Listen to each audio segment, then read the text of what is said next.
show you're about to hear is called Getting Ready with Shell, and it's a show about conversations with my wife as she's getting ready for work, going to the store, whatever she's getting ready for, in front of the makeup mirror, doing her hair, all the way up to the point where she blow dries her hair. As soon as she starts blowing drying her hair, show's over. So enjoy Getting Ready with Shell.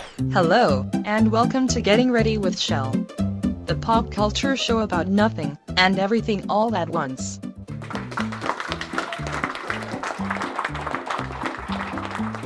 Hello and welcome to another edition of Getting Ready with Shell and Getting Ready with Kev. Hello. This is like a double. Yeah. I would like the listeners to know that I just stepped out of the shower and I am naked. Oh, don't tell people that. Oh, I'm sorry. They don't need that kind of vision. Vision while they're driving to work or whatever they're doing. They'll drive themselves into a ditch. There's Jerry. Jerry Cat is coming over to sniff everything. Mm-hmm. Well, tonight we got a special show because we have some good questions from family members and friends. Okay. We also are going to discuss something very important. What? While I'm traipsing around naked. Don't tell people that, huh? I'm sorry. I wanted to ask you questions about 50 Shades of Grey. Ew. They can't seem to get the cast straight.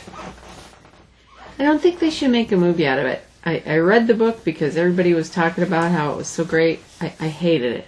I couldn't wait for it to be over. I had to finish it because I always have to finish a book.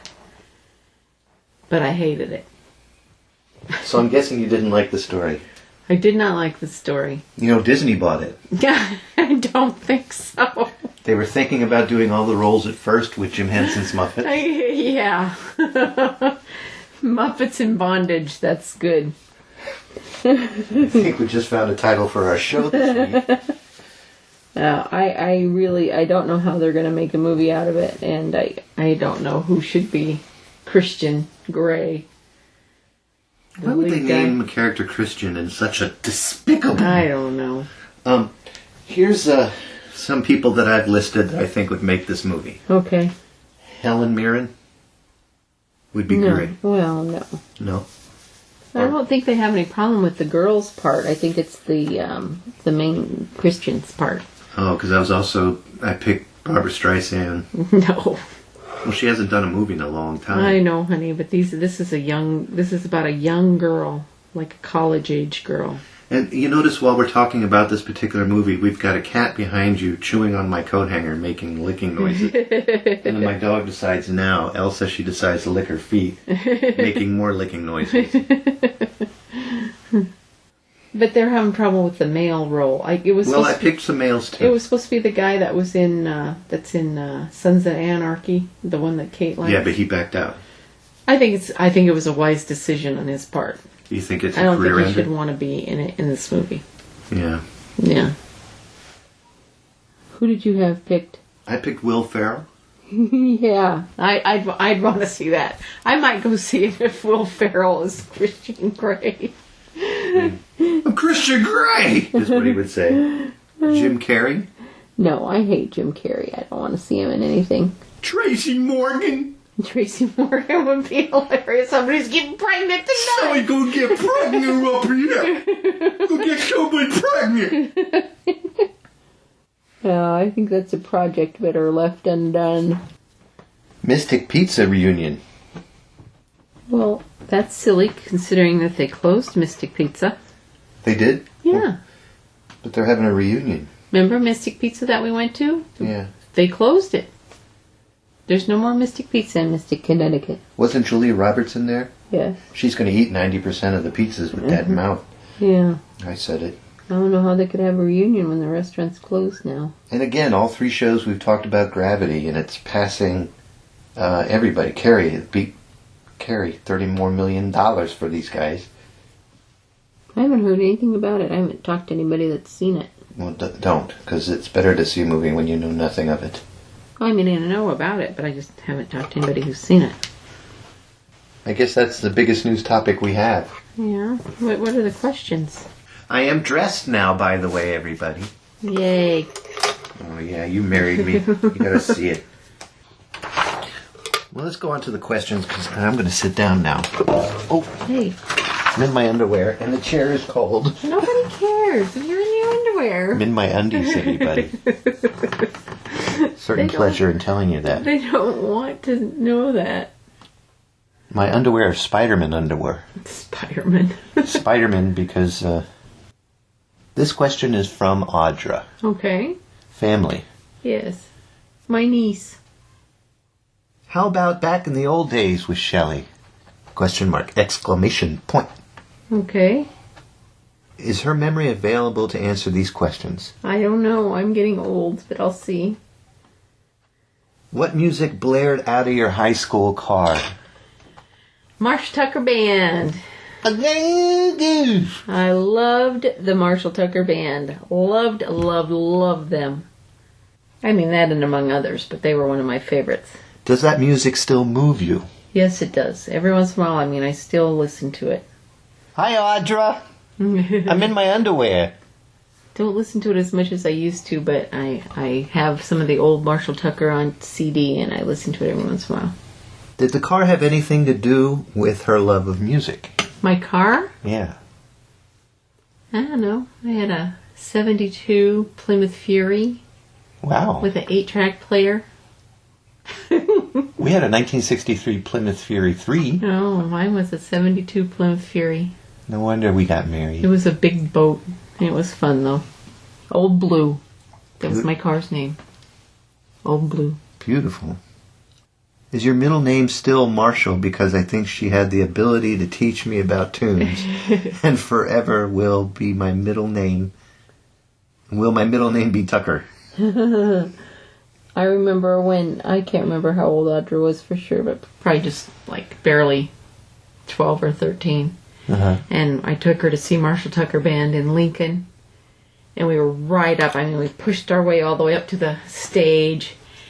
And I can't remember who opened up for them, but we could see them milling around in the back, the Marshall Tucker Band. And I remember Audra saying, I think I'm going to faint. And did she faint? No, but we had so much fun. We had a great time. And we'd blast the music in the 8-track player in my old car and be zooming around the country roads of Nebraska and singing along with the Marshall Tucker Band. 2 times we went to that Sabres thrift store over here in Connecticut, and they have still that 8-track player for $3. Oh, really? Can I get it? I don't have any 8-tracks. I have a ton of them. No, we don't need it. I just need a player. Where else am I going to find one for $3? I don't know. One that you plug into your stereo system. Where do you have any 8-tracks? I have boxes of them. Where? Trust me. So that was fun. Yeah, that was wonderful. I'll never forget those days. Good. Thank you, Audra, for submitting your question. Yeah. Now on to my brother, Michael. Okay. Not my real brother, just for those who don't know, but someone that I've known since the age of, birth. And those who know the age of birth, that's when you're first conceived. This is before I was born. Yeah. My parents and Mike's parents. Okay, come on, get on with the question. Oh, I'm sorry. That's kind of mascara. All right. Mike, thank you for sending in the question. Here we go. Brother Mike says, where did you meet Shelley, and where was your first date? Well, I'll answer the where I met you. Okay. Long story short, and I'm going to try to talk as fast as possible without messing this up. I went on a chat room to find me some catgut strings from my stand-up bass, and I looked around and found a place on the chat room, AOL chat room, a long time ago, where a lady was sitting there talking about musical instruments and things with other musicians, chatting about symphony items because you were talking to other musicians, and that's how we met. I was asking about stand-up bass strings, and you said, hey, how you doing? And you kept serving me these drinks in little beer bottles or something. You made champagne glasses. Yeah, I remember back in the day when you could do that. And you kept serving me drinks, so I thought you were like a wild and crazy girl from the Midwest. Your name was Shelky, 1959, and I thought that was really cute.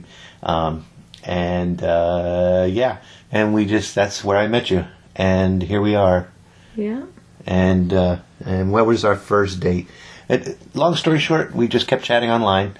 A couple of years went by, gave each other the phone numbers. A couple of years went by, sent back and forth pictures. It's not that long. A couple of years ago. There weren't that many years in between. And put each other, and then I found out your middle name yesterday. Actually, he asked me the question, so I'll answer this part. Okay. We chatted online for about a year, online and on the phone for about a year or so, finally met in person. So I guess when we met in person, that would have been our first dates. I mean, it was around D.C. You showing me around D.C. Yeah? That would That would have been our first date. Yeah.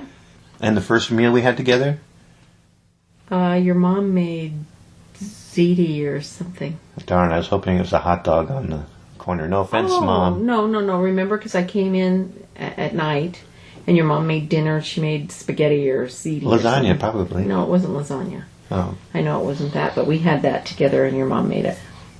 Question part number 2 to the first part of Mike's question.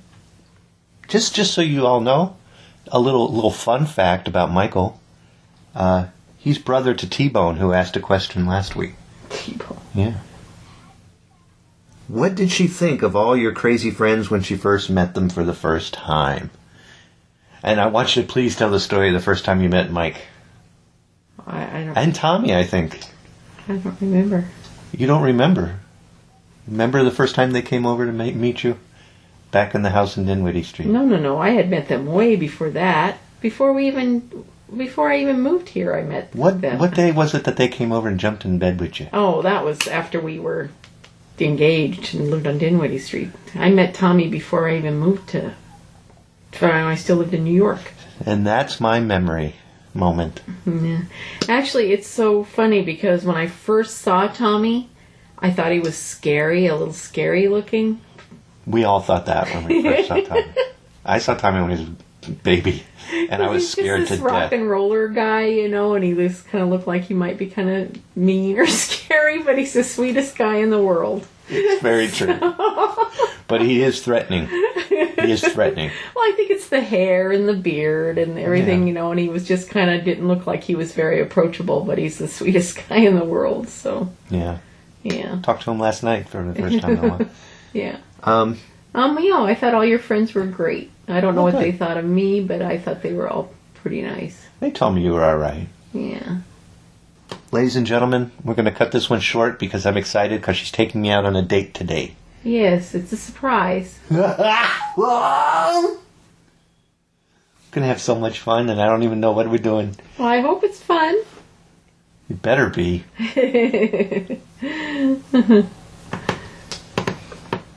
First, I think we're going to go grab a cheeseburger. So since I was getting ready, I thought I would blow dry my hair. And that'll be the end of the show. This will take 5 seconds, so just hold on a second, everybody. Here we go. His one hair on top of his head. He's done. Bye, everybody. All of Zerbinator's music and podcasts are under the Creative Commons license, which allows retelling and rebroadcasting as long as the author is notified and credited. For more great escape pods, please visit www.zerbinator.wordpress.com.